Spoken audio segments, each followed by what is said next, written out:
We're now just an hour away from the governor's annual State of the State address. Starting at 7, Governor Whitmer will lay out her vision for the future of Michigan.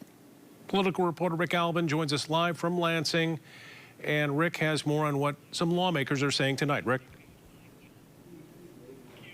We're in the appropriations room, which is kind of in the center of the Capitol. The House chamber is just down there, but if you look here in this monitor, the session has already begun. This is an hour before, of course, we're going to have the entire speech from the governor, but it takes an hour for everybody to get in, all of the members of the House and the Senate, and of course they'll bring in the Supreme Court, all the constitutional officers, the guests, the families, all of that will be going on. But the real issue is, what is the governor going to talk about? She's got to talk about what is the possible with a Republican House, a Democratic Senate, and a Democratic governor. The question is, what can they agree upon? And that's part of what we were talking to legislators about today. We talked to a Democratic legislator from Kalamazoo who's also an appropriator and who deals with health issues. That's Democrat Julie Rogers. And we talked with the Speaker of the House, Matt Hall, a Republican, and we talked to both of them about what they want to hear tonight.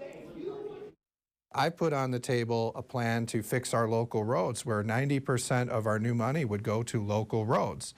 I want to see Governor Whitmer give us more detail on her plan to fix the roads. Now remember, when I invited her to do her State of the State, I challenged her to put a plan on the table, and she did. And that has a lot of tax increases in it. I believe we can fix our roads without raising taxes by prioritizing roads over corporations. I've shown her how we can do that. I hope she'll show us more of her plan as well. For this governor, it's getting towards the end of her administration. It's also a new way of looking at things in Michigan with Republicans in charge in the House, Democrats in charge every place else. What do you expect? You know, I expect a moderate tone. I'm a bipartisan legislator myself, as is Governor Whitmer. You know, when you have divided government, you have to kind of make compromises. So I expect to hear some of that. We all continue to have workforce issues, so I expect her to touch on that. And I know a key piece of her executive budget recommendation is addressing childcare issues to help with workforce.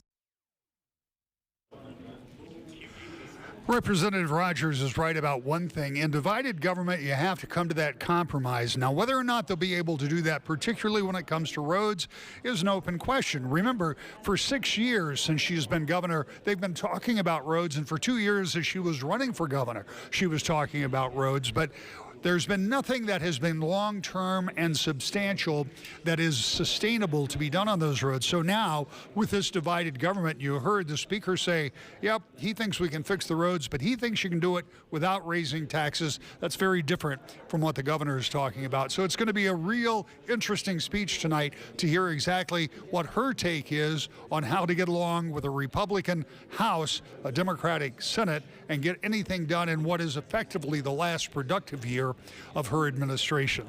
We'll have more on that tonight at 10 and 11. Live in Lansing, Rick Albin, News 8.